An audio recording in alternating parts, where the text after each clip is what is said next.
So thinking about this, let's say, so the answer is easy for offline retailers, that they need to find a good reason for people to come to their store, and the answer in that is time. I love how we now define retailers by not being online, right? I like that. The offline retailers, because that's how much it's changed.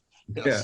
So the people that are trying to stage an offline experience and get traffic to their locations, that's one thing. So it's time well spent. What about the online retailers then? Assuming that this all, again, because everything's available and I'm stuck at home, so I have the ability to spend hours searching and finding the cheapest option, and maybe I'm more price sensitive. So now the online retailers have to find a way to differentiate and maintain some price premium as well. So it's difficult to engage the senses online. It's difficult to create emotionally engaging experiences with a computer screen. But what do you think?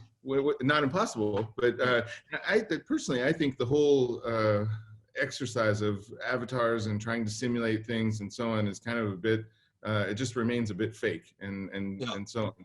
Whereas I think the opportunity to engage real humans, maybe in some type of hybrid experience. So there's always going to be that fully digital experience, but what about creating some hybrid experiences as well? And I think that's the way to go. The business is a search for differentiation, right? Every business in the world, I think this is true. I hardly ever say things like every or ultimate or anything, but I think this is true, right? Every business in the world either needs to be differentiated or it becomes a commodity. It's that basic choice. So even if you're online and you're commoditizing physical retailers, you still then have all these other options that people can go to online and buy, and so you still have to be able to differentiate yourself, or you'll too be a commodity. And so you can do that with the experience. You can do that with time well spent, right? Again, it comes down to time. That's what experiences are, the design of time.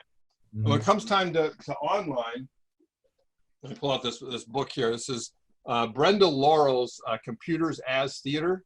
Mm-hmm. Right, this is the second edition. It's a great book, and what she says in here is that she says, think of the computer not as a tool but as a medium. Mm-hmm. Right, it's a medium of experience. That's what a medium is, right? It's a medium of experience. I'm experiencing it through this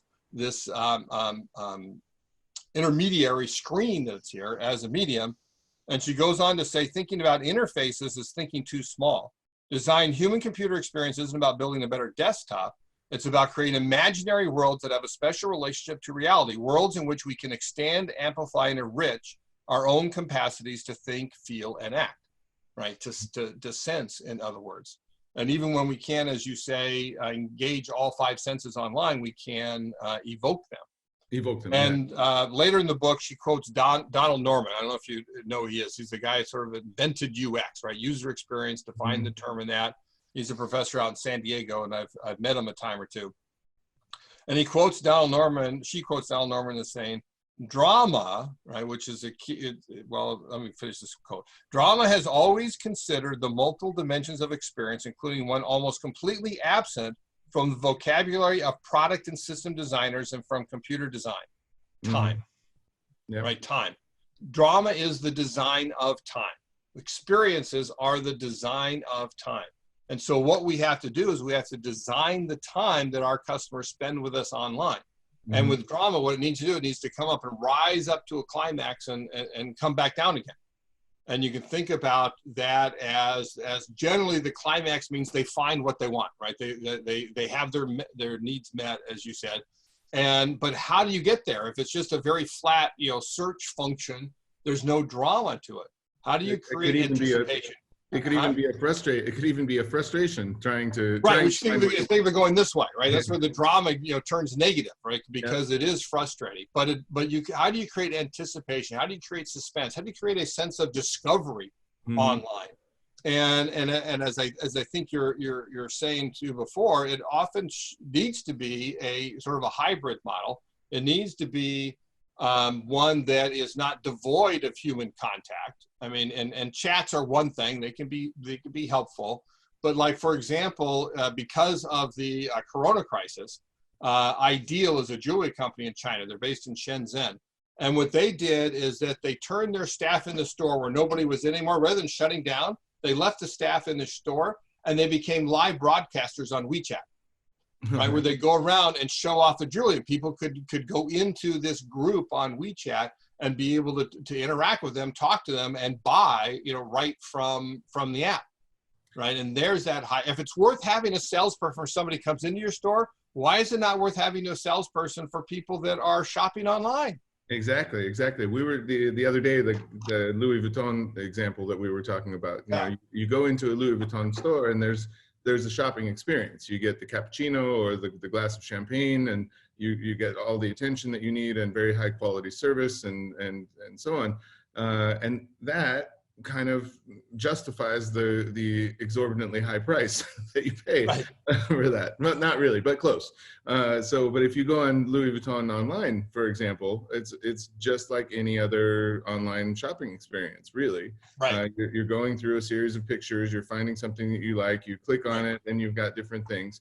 And what if Louis Vuitton did that? So what if, I had a... Well, they are. They are?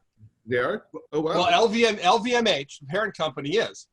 Okay. I was going to mention this to you, is that they have a website called Clos19.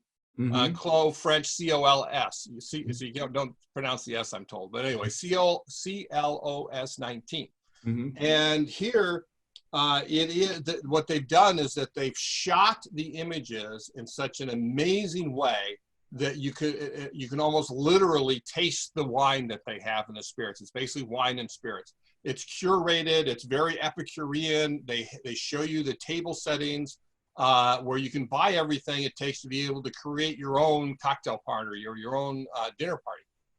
And included in there, one of the things I love, and again, it's just that they're practically evoking the sense of taste by how well they photograph this stuff and showing it to you not in these little thumbnail pictures, but in all together in different scenes, right? So there's vignettes. And the thing about a vignette is it implies drama. There's something that happened to be able to get this scene to where it is now, and there's something that's going to happen afterwards. So you have that little bit of drama as well. Yeah. And included in there, they have an experience platform. They allow you to not just buy the wine and the spirits, but to buy the experiences surrounding. Go to the vineyard where this wine is created. Go to the spirits factory and see how they do it.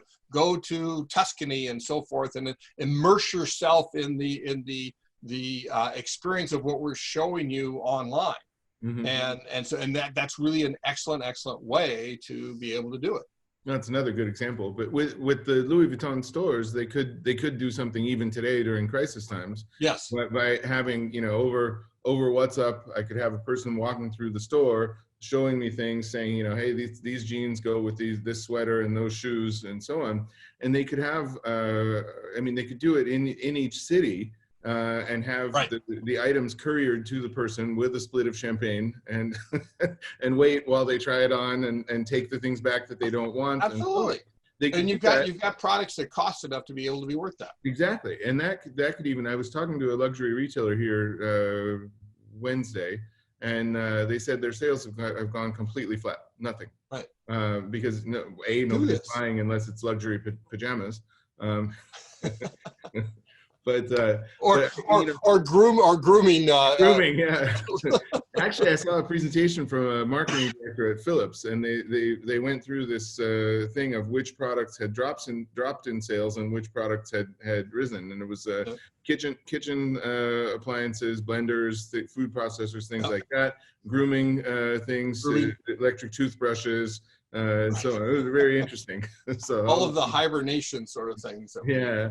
But the thing that I was thinking about with that Louis Vuitton thing and the conversation that I had with the luxury retailer here on Wednesday was they could be piloting things like that now in times of uncertainty, but actually getting some of their revenue stream back by piloting those things now and then actually refining those models so that they have a new model after the crisis is over. Exactly. Figure it out now. Yeah, and that could be almost like the new version of Home Shopping Network, where they could, for luxury retailers, where they could have these kind of demo centers with proper lighting and people that are trained to do this and be on camera and so on, and they could that could actually be the new model, and so they could do that all centrally, but then have logistics centers in each city that are just ready to be dispatched.